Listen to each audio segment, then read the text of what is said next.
What's up, guys? Farooqi Bros here, back with another stream. And today, for you guys, we're going to be talking about a couple of things, mainly the Oscars, which are tonight. We'll giving our final predictions, and then we'll also be talking about kind of like what are the main frontrunners. Will Oppenheimer sweep, and probably the most contentious category this year, which is who will win Best Actress at the Oscars. But before we start that, I wanted to start with looking back at Akira Toriyama's work. As you guys know, the legend Akira Toriyama. He passed away this week, and everyone's been kind of honoring the man. Even I'm wearing my Dragon Ball shirt today, and kind of his legacy. So before I'm gonna kind of go around for me and Zion, we really grew up with it more than even Samir.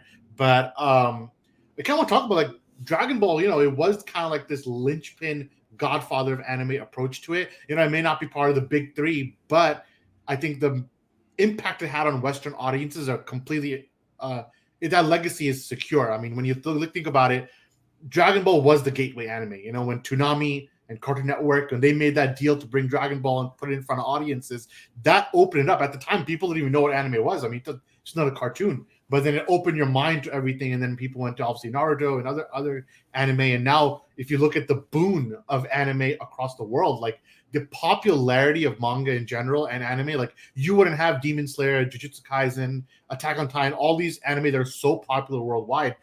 Me personally, I attribute it back to Dragon Ball. Like that was the genesis of like getting it worldwide. It was always gonna have its niche fans. It's always gonna have its impact in circles, particularly with Japan. But I think we have to credit how big it was worldwide, especially in the global South. I mean, you look at anywhere in South America, people were obsessed with Dragon Ball. People of color were particularly really interested in Dragon Ball and resonated with Goku and the Saiyan story. So I always wondered, did Toriyama himself actually know how much of an impact like his stories and his characters did? And then for me personally, Dragon Ball has been very important to me. I've written many articles about it on Cinema Debate. One of my favorite articles that I wrote, I was actually thinking back this morning. I was like, oh, look at that. I mean, it was called The Super Saiyan Legend, The Brilliance of Goku versus Frieza. And I just completely talked about that one fight and how important it was. And then I think back, and maybe Zion will attribute to when I pass it to you, I'm like, this is like one of those comfort shows. Like I literally found myself in late 2023. I was just going through Dragon Ball. I was watching like Dragon Ball Z Kai at the time. I was like, you know what? Let me just go through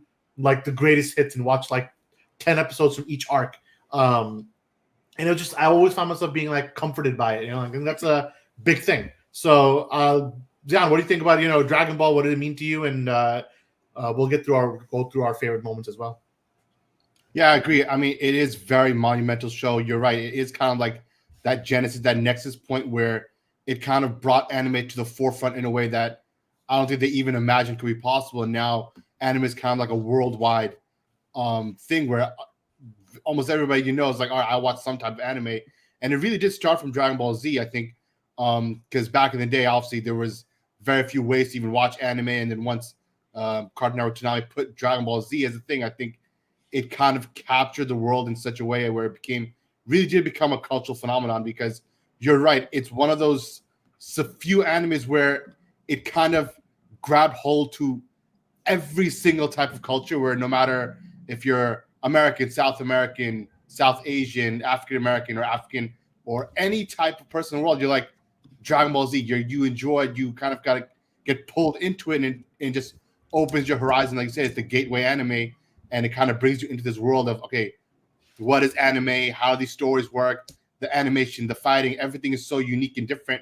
And I think Dragon Ball just took the world by storm and kind of did something that they definitely did not predict back then, because it kind of just opened the way for so many other things and mangas and animes to come. And I think it really was so influential, not only within that genre, but pop culture as well. So many things took inspiration from the story beats or even the action mostly, and it really just kind of spread across the world in a way that who would have thought was possible. I mean, even Japan, they have their Goku Day.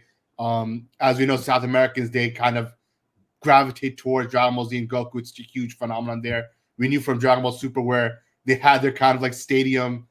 Everybody came together to watch the Jiren versus Goku fight, because it's just something special and something different. And that impact is just you really don't see even with any other anime.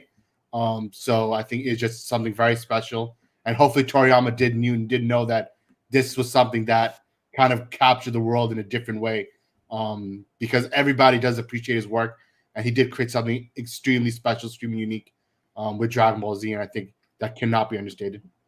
Yeah, I mean, the art style is just so unique. I mean, look at this Toriyama's probably most iconic panels. I mean, he redefined Shonen, at the time, and it was just carefree attitude. I mean, look at how he reinvented himself from Dragon Ball, which was like this journey to the West kind of inspired story, and then with Z, it just flips on its head. It becomes this huge, sci-fi fantasy space opera, and then from Super it changes again to being more superhero-esque style storytelling. So each time, superhero Super is not 100% his thing, but he was obviously involved in some of the main beats. And then his last work was Dragon Ball Super Superhero, the movie where he did the new Gohan form. So it's pretty big, I think everyone's kind of looking back at the Dragon Ball moments. I want to look at it from your perspective because it's unique, because you didn't necessarily grow up with it, so it didn't come up in your window of growing up, but it's unmistakable. Like, it was still something, so what was your connection to Dragon Ball, if any? I mean, it's obviously very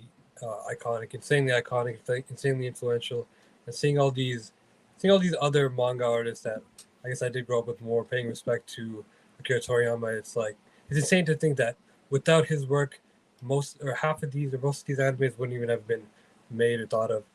So it's pretty crazy how influential it is, iconic, and obviously everyone grew up yelling and trying to go Super Saiyan in school or whatever as a kid. So it's pretty crazy.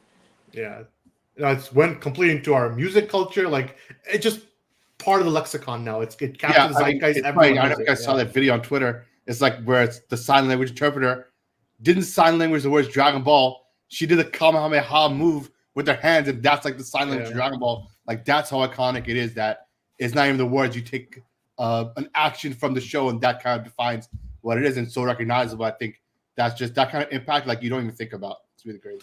Yeah, nothing short of iconic. I think we're all, I was before kind of iffy on like Dragon Ball Daima, which was going to be the last Toriyama project in hindsight. So because of that, I'm actually very excited to see kind of like what his last vision was for Dragon Ball. And look at us, like, we're still patrons of the franchise. I mean, the new Tenkaichi's coming out, Sparklings, we're going to be buying it. We're always consuming Dragon Ball content, even now as an adult. So, I mean, looking back, whether it's childhood or adulthood, Dragon Ball was like at least for me, one of my cornerstones of childhood. I mean, like, it really comes down to like DC, Kingdom Hearts, Dragon Ball, and Yu-Gi-Oh! I mean, that was childhood, for at least for me growing up. So definitely, I think kind of its influence. I mean, it's gonna be back there. I got what do I got to turn for this? Yeah, I got the manga collections right there on third shelf, all of Dragon Ball collected. So I definitely keep it on my shelf. You know how it is. But yeah. If that's looking in the comments, let us know what your favorite Dragon Ball moments are. So with that, I want to switch over to Oscars 2024. Let's give our final predictions. As you know, last month, the Farooqi Bros, we did, and I'll add to the screen, we did our, let me just move this banner too. Let's make it look clean to read. We did our final predictions for the Oscars. We made a whole ballot. And as you know, what I'm going to do now, instead of going through it all again, what'll be interesting is we'll go through our biggest hits and say, are we still aligned? Number one. And number two, how realistic is our choice for winning? So let's dual hit that concept. And let's just go from actor and leading role. Cillian Murphy, all of us were aligned with it. But Samir, I'm going to start with you. I mean, there's been some controversy with the holdovers, but there's also been a lot of PR for Paul Giamatti. This is supposed to be maybe not an award for this movie, but a lot of people are saying this should be his ceremonial award, like it's for his entire career achievement, but put it here. But I mean, do you think, Samir, that it's a lock for Cillian Murphy, or do you think it's a toss-up between him and Giamatti? You're muted. You're muted, Samir. Oh, sorry, my fault. Yeah. I think it's a lock. I don't think Paul Giamatti has as much of a chance as before. I think the holdovers controversy may have affected it a little bit, but even if that is the case, I think the supporting role for the holdovers is still a lock. But for Best Actor, I think it's Cillian Murphy all the way. He's been almost entirely sweeping it, outside of like one or two, right? Yeah. Should be Cillian Murphy.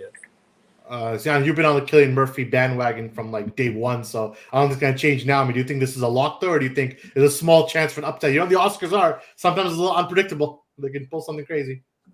I wouldn't put it past you, right? Because crazy things do happen, but I think it'll be absolutely criminal not to give Cillian Murphy his due.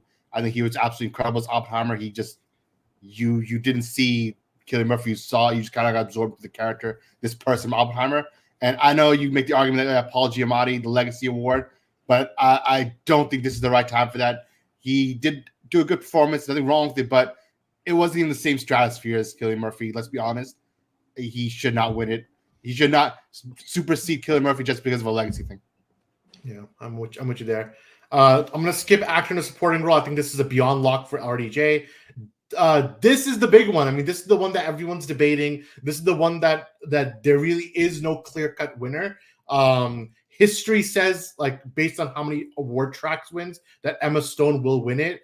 But Lily Gladstone has momentum as well, and I think she's our choice. I forgot if it was unanimous or if we were 2-1 on it, but we picked Lily Gladstone. But the question is, do we think it's going to take it? I'll go first.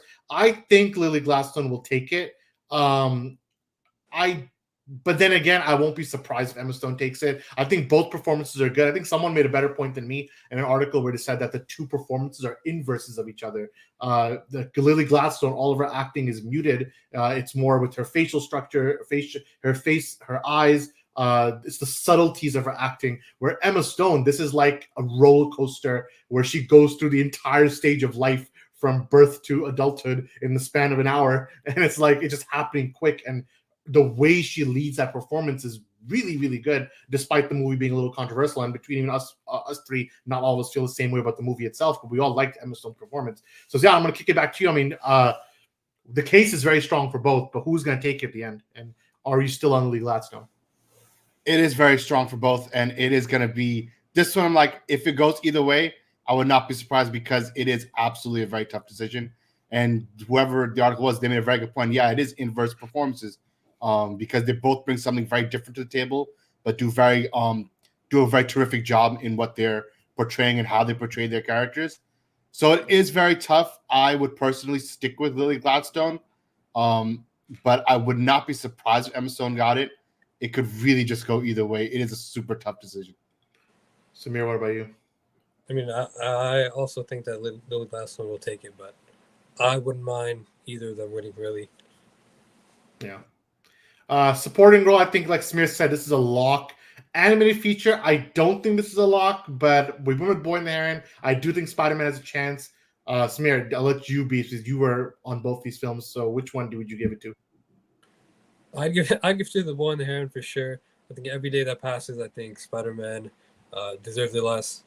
I mean, it was like a phenomenon in America, but the Boy and the Heron is just peak, I guess. Fair enough. And then this is when the reason I said in my banner, I said, will Oppenheimer sweep? Because I do think this is where Oppenheimer is going to start just racking awards when it comes to cinematography or directing, editing and stuff like that. I'm going to go directing now because I think this is a lock of locks. I think this is Christopher Nolan's award to lose. He has not lost any award season this year for this movie. So we don't have to get into that again. I'm not your favorite director, but I think this is the lock of lock. There's no other option here, Yeah, no question. See, this is a true legacy one. Like, yeah, this movie is obviously so amazing in its own right, but then you take this movie and everything else he's done that he's not won for, like Interstellar and things like that. You're like, okay, this is the time. There's absolutely no reason he should not get this award this time. Yeah.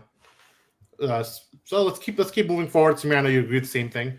I think, again, editing, I give it to Oppenheimer. Makeup, poor things. I think we're all in the same. Music, Oppenheimer, I think, is going to kill it. What are we? Let me just, my bad. Okay, here you go. Production design. I mean, I think, I don't know. We're going to see after it's done how well we are. I'm going to keep this PDF open and we'll see kind of after the awards, like, hey, what was our hit rate on it? But I do think, like, sound, writing, all that's going to Oppenheimer. Visual effects. Do you think Godzilla's taking? I feel like this is Godzilla's thing to lose, man. I'm going with Godzilla. Samir, Godzilla for visual effects. Yeah, I think you should take it. I mean, I think it should. 35 people did it somehow. Yeah, only The only other thing that could win is the creator, but I'm going Godzilla.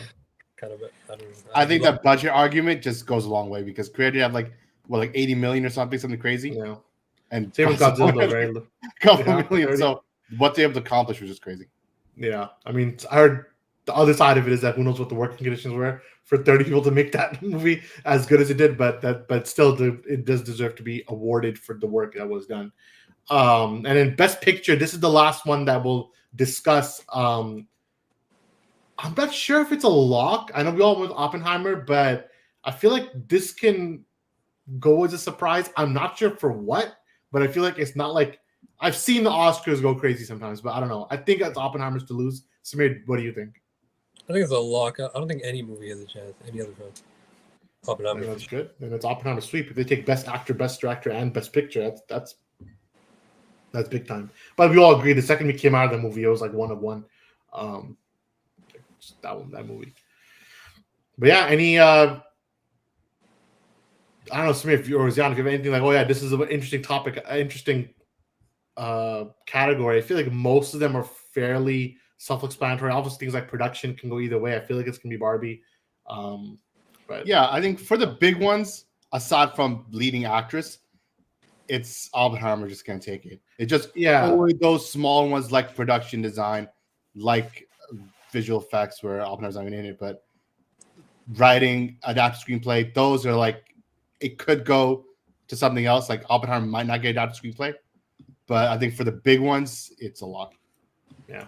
Well, let's see what happens. Samir, any surprises for you, or just gonna be just pretty predictable outside of best pretty predictable. I think maybe original screenplay could be something different. What do we? I think we picked Past Lives, right? Did we pick Past Lives? Let me look at it right now. Word up for international. You said international, right? I said original screenplay. Original screenplay. Original, we picked Past Lives. Yeah. I don't think Past Lives will win, but I yeah. feel like... Wait, what were the other ones on that one? I forgot. For original, we had Anatomy of a Fall, which I think might win probably. The Holdovers, Maestro, May, December, and Past Lives. Okay, there you go. They're gonna give Holdovers this. They're gonna give because Past Lives got snubbed, right? I don't think Past Lives won any award this year. Yeah, so, yeah. So I just hit the thing. All right, last small little topic. We'll do it quick. Spider-Man 4. Some inkling. Sam Raimi said, "Listen, I want to make it. So if one day the timing is right, I think it is time for me to work with Tobey Maguire and make it happen." Obviously, there's another Spider-Man 4 currently in the works with Tom Holland, which apparently Sony and Marvel are fighting right now actively. The latest rumors on that, by the way, you could quickly talk about it, is that Sony desperately wants to be another multiverse movie. They want it to be, again, like all the Spider-Man reuniting and fighting, whereas Kevin Feige and Marvel wants to be more street level Spider-Man movie, preferably against Kingpin, something like very more low level movie. Building back up for a future multiverse movie, maybe, or maybe introducing Miles Morales, etc. But that's happening its own way. But Sam Raimi is still saying, hey, you never know for Spider-Man 4. And you know what? With Madam Web flopping the way it did, maybe Sony will throw some money at Sam Raimi, be like, hey, let's do it. Let's make it happen. So, Zion, both of us are, Sam Raimi enjoyers for Spider-Man. So do you want enthusiasts? Yes, but do you want Spider-Man 4 to happen and to be like, hey, let bygones be bygones. It's time to put it to bed. I mean, both arguments are valid. Definitely do not want it to happen. I think it is a mistake to go back into it. I know, like, the nostalgia pulls on you, like, oh, let's just do it one more time. But rarely does it ever work that when they go back to something after a long time, they do it right. I think it. You don't want to see a Logan. You don't want to see a Logan. Let him be cameo. No, let him be cameo. Let him show up in multiverse things. I think that will always be very sick. I don't think they should try finishing a story off or giving it and putting more into it. I think it's a big risk because then if that doesn't work out, it really will hurt it more than Spider-Man 3 ever did. And I'm a Spider-Man 3. I like Spider-Man 3. I don't think it's a bad film. So I think just leave it as it was. I think let it be cameos. Spider-Man 3 is Loomer's favorite Spider-Man movie, apparently. Samir, do you want Spider-Man 4 to happen? I mean, the debate is always like Spider-Man 4 or Spider-Man 3 with Amazing Spider-Man. Like that's like the big debate. I'd rather also see Andrew Garfield probably in a third movie. But Samir, what about you? I'd also like to see Andrew Garfield. I mean, if they do something after Secret Wars, they'll definitely put him in, right? But if they do something after, then maybe could be something. Does it even count as is it a legacy sequel? Spider-Man to the trilogy? I guess it is. I think it would be a legacy sequel. It's just like tying it all together. Obviously, there are. It's not like there's things not left undone. Like we still don't know about MJ. We still don't know like how things repaired or not. Spider-Man 3 was left on a more or less a cliffhanger for something Spider-Man 4 was supposed to set up. I don't think this used the original Spider-Man 4 idea. Like I don't want to see the lizard or whatever they were playing. But I think or Scorpion, or rather that's who the villain was going to be. But I think if there's some fresh idea that Raimi wanted to do with Toby, I would let it be. What would the idea be that's so good for them to come back and do like a final story, older Spider-Man? You're like an old man Spider-Man. He's doing his thing. Maybe he has a son or a daughter. So you're saying the movie would be called Peter, like Logan? Yeah, like something like he has like maybe he has a son or a daughter with MJ. No, it can't work. It can't work because it ended. Is there a comic book series being done with it? It doesn't work because it ended where it's like, okay, they're kind of looking at each other. They know the mistakes they've each made. They don't know if it's going to end better or worse for them. But we've seen it from Far From Home, that No Way Home, that they did get together and they're kind of like in a still not perfect, but at least they're together. But I think that's it. I'll take that, and that's enough for me. I don't want to see a whole film. Because they can ruin it. That's the thing. They can ruin it. It could go bad. I don't think, just don't touch it. Don't mess with it. But do you want an Andrew Garfield movie then? Yeah, I prefer that. Give me Andrew Garfield because there is still place to go, and I feel like that did not get its full thing. I don't know. I think, how about this? Samir's question for you. Sony has to introduce a live action Miles Morales. But how would you do it? Would you use Toby, Andrew, or Tom Holland to be the Spider-Man that introduces Miles? I think it has to be Tom Holland.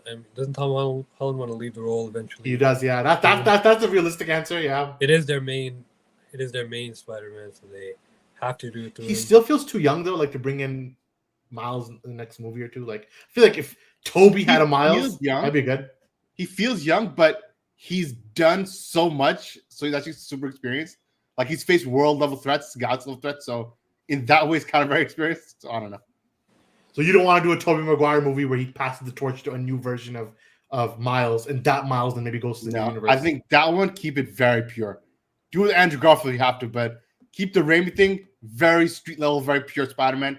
Only multiverse I want to see with Raimi is him going somewhere else, not in his world. No. Let's see. I mean, and then Andrew Garfield, that's one. I mean, the biggest mistake was after No Way Home. Why would they not have capitalized on bringing Andrew Garfield back full time? And maybe they will, but they kept doing these mistakes. I mean, I didn't even see Madam Web, but I know like what the situation is. Like just mistake after mistake after mistake, and they're still just being like, "Oh, we're gonna pretend," because they're holding out hope that Tom Holland's gonna be the one who fights all these Sinister Six. I feel like they dropped the ball because Tom Holland's not gonna fight them in the end. He himself doesn't want to be Spider-Man for that much longer. So let Andrew Garfield fight them, and then Tom can just keep doing Avengers movies and that's it. I don't know. Personally, I don't mind it. If they announced it, for example, I wouldn't be angry. I agree at the point, like sometimes it's overindulgence. We don't need it either. But no movie is needed really. So I'll take it, if it's there. But yeah. Oh, but that's done. Like, don't mess up what you already have. I mean, the rumors are he's going to lead Secret Wars. So Tobey Maguire will still be high in stock. That I will eat up. But don't do his own film. Like, I wonder another rumor. Put him with the other characters. Another rumor I saw is that what if Sam Raimi's teasing not Spider-Man 4, but he's teasing Secret Wars? Because remember, that movie has no director right now.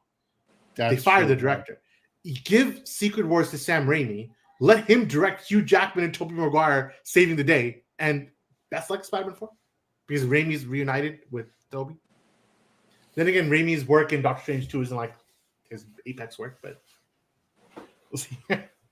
So saying he doesn't have it anymore. Superhero watch. No, he has it. But I feel like Doctor Strange 2 was just, it was good, but it just wasn't. I mean, I think you hated it, but you loved it. I mean, I was okay with it as far as MCU goes. It was fine, This guy's sitting here like the musical notes or whatever for some reason. Musical notes. That was like the peak. That was like the peak scene. Yes, Umar's the one that hated that. Oh, okay. Yeah, he hated the musical notes. All right. What do you guys think about Dragon Ball Z? If you have any favorite moments, let us know in the chat. For looking back at Akira Toriyama's work, who do you think is going to win the Oscars tonight? Is Oppenheimer going to sweep? let us know as well. And then for Spider-Man, Oppenheimer, Oppenheimer, and then and then Spider-Man 4, do you want to see it? Do you think Sam Raimi's version will ever happen? Let us know in the comments and join the debate. From myself, from Zion, and from Samir, we're the Farooqi Bros, and we'll see you next time. Peace out.